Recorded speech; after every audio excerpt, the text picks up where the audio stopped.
tetap cool dan teliti sejenak dengan pengasimilasian integriti dan jati diri.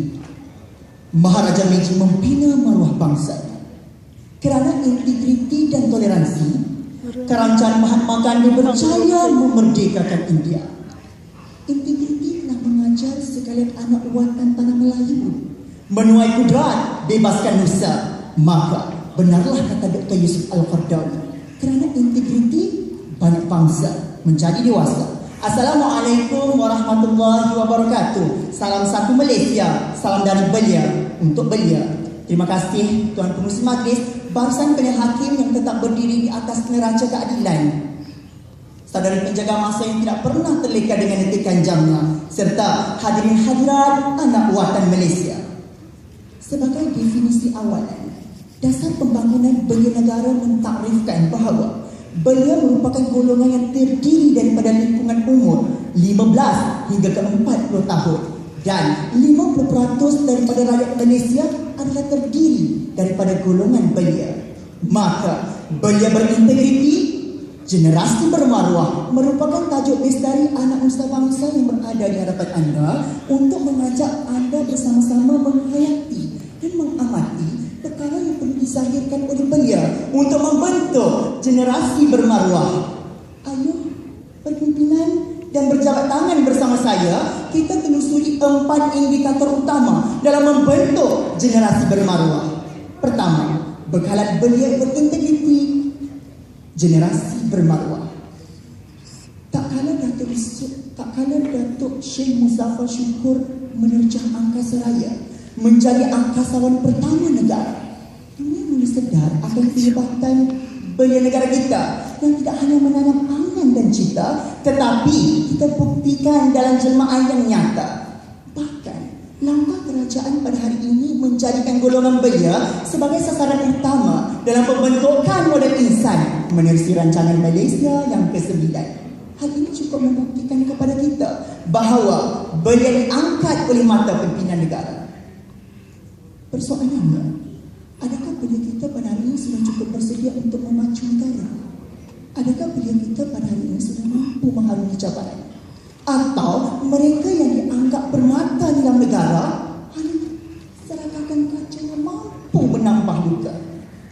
Saya tunjukkan kepada anda kehebatan Sultan Muhammad Al-Fatih yang telah membuka kota Konstantinopel, lalu keagungan kota ilmu di Basrah dan Kufah, sehinggalah kepada Jamiatul Qarawin dibina di kota Parsi.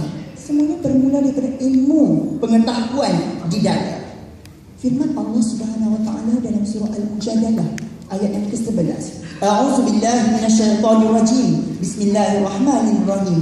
Yarfa'illahu alladhina amanu minkum walladzina utul ilma darajat. Allah meninggikan orang-orang yang beriman di antara kamu dan orang-orang yang diberi ilmu pengetahuan dengan beberapa darjat. Hadirin, kedua, memperkasa akhlak belia membentuk generasi bermaruah. Apalah artinya ilmu pengetahuan jika tidak disepadukan dengan akhlak yang mulia? Kerana kita yakin dan percaya bahawa akhlak mulia mampu membentuk belia yang madani. Perlu diingat, baik-baik indah pemuda yang negara, pemudi harapan bangsa boleh dipatahkan dengan begitu saja andai belia kita tidak diperkasa. Kerana kita tahu penjajahan pada hari ini bukan lagi pada pedang dan perang, tetapi ideologi sungsang dan wang ringgit yang terhidang.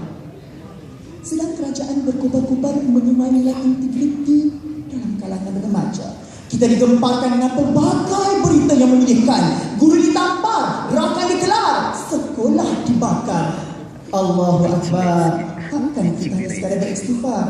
Sabar hadirin, sabar. Yang menyedihkan, anak-anak remaja kita pada hari ini suka bersiul-siulan daripada beramah mesra berjabat tangan.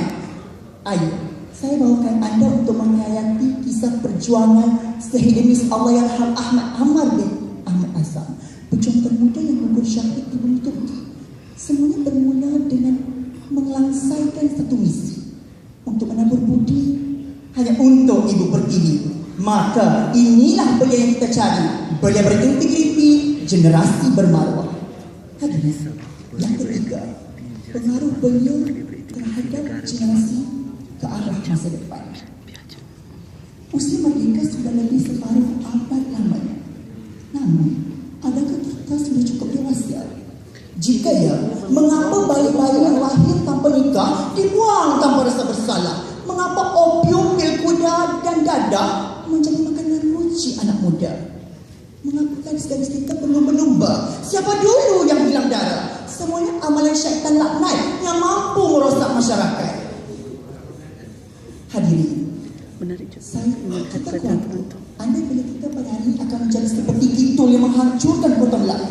Kita khawatir andai bila kita lemah ibarat tamadun Romawi dan Parsi gugur rebah akibat pemuda-pemudi tidak membela peti.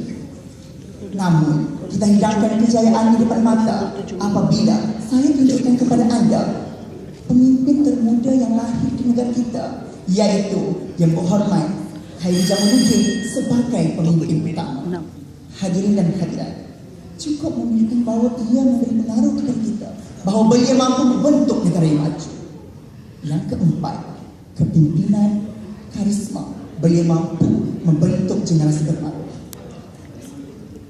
Sultan Muhammad Al-Fatih adalah orang yang terpenting menunjukkan kepada kita bahawa dia ialah sultan termuda membentuk kota Konstantinopel. Hari ini kita sedar bahawa beliau negara kita tidak sehebat seperti zaman para sahabat dan khalifah. Tetapi kita sudah cukup membangga andai kita pada hari ini sudah mampu mencabar diri mereka untuk menjadi sehebat para khalifah.